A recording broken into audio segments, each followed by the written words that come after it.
Good morning. Today is the 24th day of Tishrei and the 9th of October.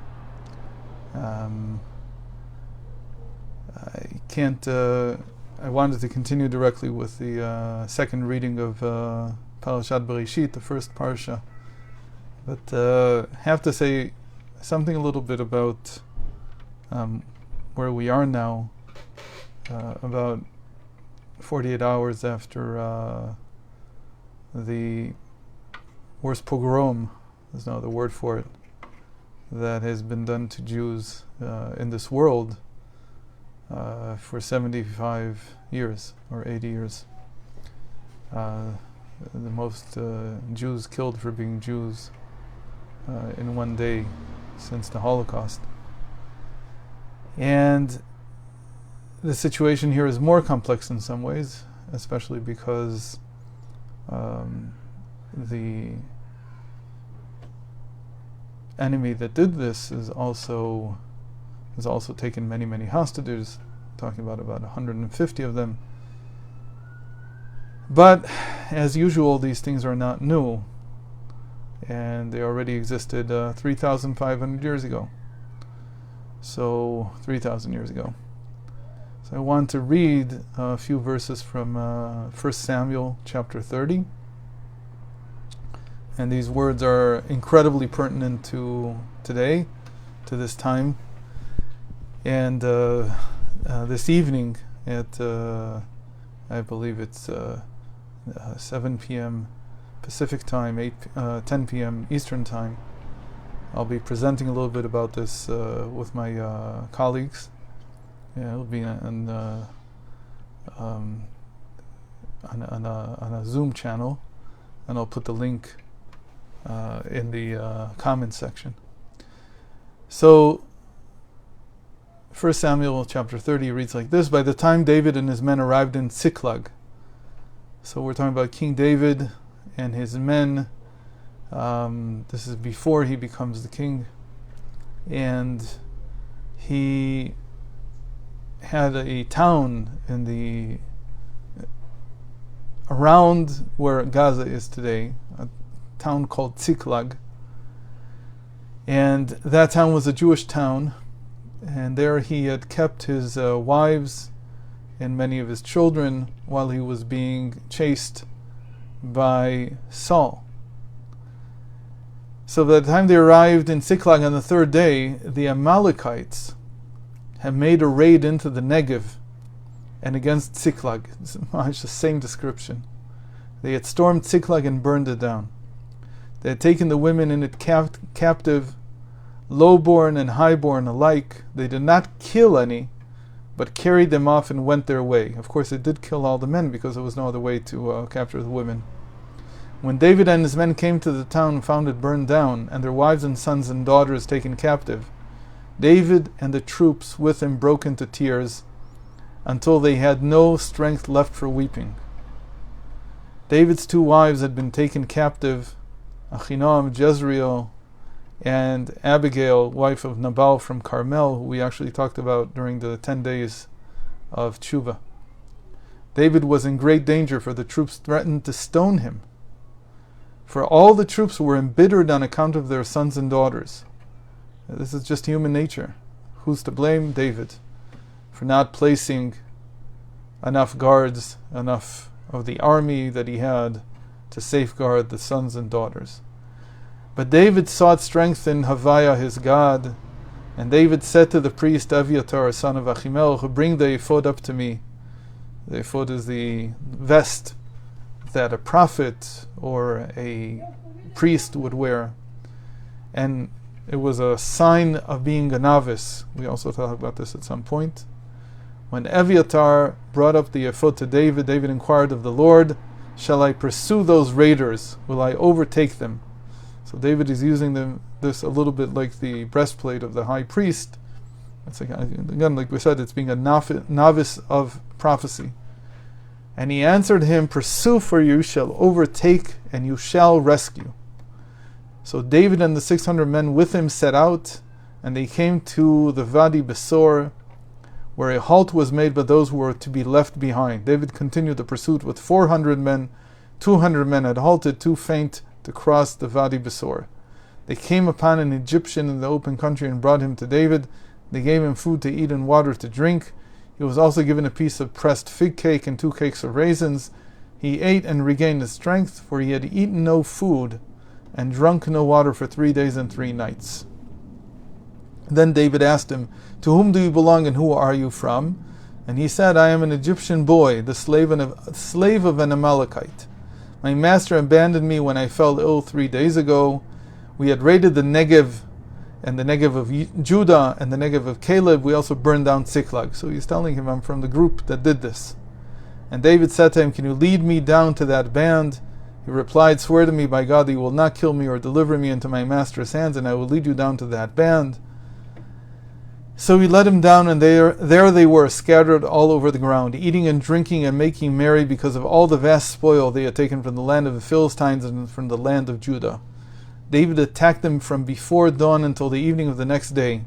None of them escaped except 400 young men who mounted camels and got away. David rescued everything the Amalekites had taken.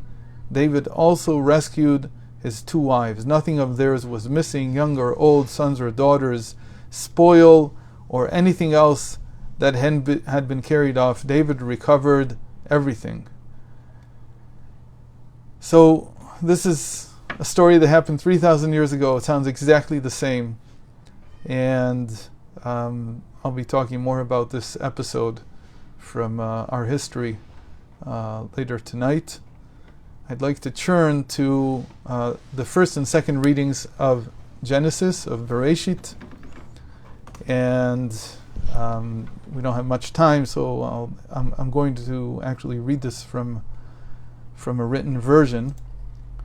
The first reading, we want to focus on something that is very different than what anybody might think of. If you get the wonders, you'll see that we changed the format, and we now do a teaching about each of the readings. So the first reading is a beautiful idea that the Torah is written as black light or black fire on white fire. The idea behind this is that the Torah is not just a written word, it's also a spiritual concept, and when it thickens and it becomes a written word, and then it shows up as black on white, the parchment being of course the white fire, the black being the black fire. And there's tons that's been said about this. I actually wanted to talk about the spiritual side, but instead I'll only do the technical side. There's a statement in the Zohar that when Mashiach comes, this will be one of his main teachings. He will teach us how to read the white fire around the black fire. So let's just do this for the first word. Not that this is necessarily the technique that the Mashiach is going to give, but rather that this is but rather that this is one way of looking at this, and I think it captures a lot of what this idea of white fire surrounding the black letters is.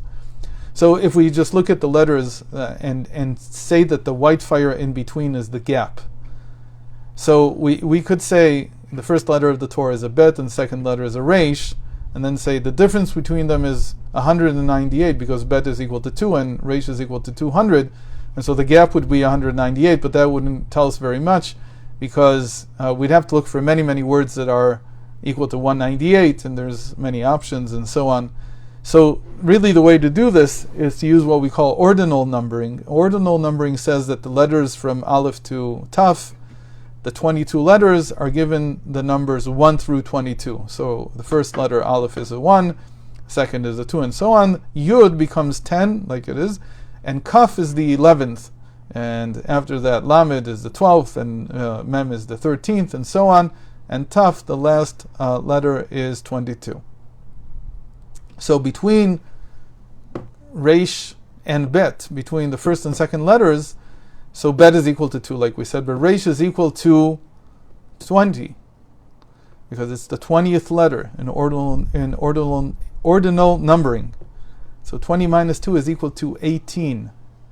18 is the letter tzadik, chai. 18 chai is the letter tzadik, is very connected. Let's take the next letter. We have from a resh to an aleph. The third letter is an aleph. So we have between resh and aleph, we have 20 minus 1. So the difference is 19. So the letter that's the white light there, as it were, is the 19th letter of the alphabet, which is kuf. So we have that in between the first three letters, bet, resh, and aleph, are tzadik kuf, which when spelled, first of all, by Ashgacha, it turned out this way. The city we were just talking about is called Tziklag. So that's actually the first two letters are this, tzadik and kuf. But when you read it backwards, kuf tzadik means ketz. And ketz means the end of times. It's the Hebrew word for the end of times. So we have here a beautiful, beautiful explanation of what it means that the end is wedged in the beginning. So from the moment that God is creating the world, there's also already the end of times. Now, we can think about this in various ways. I think we only have a couple of minutes left to talk about this. There's many, many things to say about this. We won't do them now. I'll just say maybe one thing. The point is that from the very beginning, what you think is the background is actually the end. Now that takes a lot of explanation, like exactly what that means. But what we seem to think are just circumstances, what we seem to be is not so important in our lives, is actually hiding, concealing the very material from which the end to which we're going is made out of. And this really needs to be explained in many ways. If I would say this in Hasidic language, it seems that the background of our lives are where our challenges are, and it would seem that what we try to do, the important things that we do, that's life. But it turns out that it can actually be completely backwards. That what we think we're doing is actually the black light, and that is this world. We have to concentrate on that. But the things that we're challenged by, the background, the circumstances of life, they're actually the stuff of the redemption. It's actually made out of that. It's made out of the very challenges that we face. So that's about the first reading. The second reading, we're just going to give a very simple idea. You can read it in greater length in Wonders. The sages say that in the second reading we read about the tree of life and the tree of knowledge. And the sages say that the tree of knowledge was one of three species. It was either a fig, it was a vine, meaning grapes, or it was wheat. Now the interesting thing is that these three are of the 7 species that the land of Israel was blessed by. So it's very interesting that they're saying that the species with which the land of Israel is blessed are all connected to the tree of knowledge. And that doesn't sound very good, because the tree of knowledge was actually the thing with which they sinned. So what's going on here? So there's a beautiful idea about this, that it's not exactly that way. It's true that they say this, but they say it in a little bit of a different meaning. And what they mean to say is that really the 7 species correspond to 7 times in which the words tree of life appear in the entire Bible. In the entire Bible it appears 7 times, tree of life. Sometimes it's Etz Chaim, tree of life. Sometimes it's Etz HaChaim, the tree of life. Or tree of the life, depends on how you look at it, but it's the tree of life. So these 7 times, tree of life, are really the source of the 7 species with which the land of Israel was blessed. So there's a simple idea here, and if we count, we'll see that in this reading we find, not just in this reading, it's also in one more also, but we find in Parshat Bereishit, this sequence of words, the tree of life, appears exactly 3 out of the 7 times. And those correspond to these 3 options, that it is the fig, the grape, or the wheat. And God willing, we'll continue tomorrow. Hope to see everyone.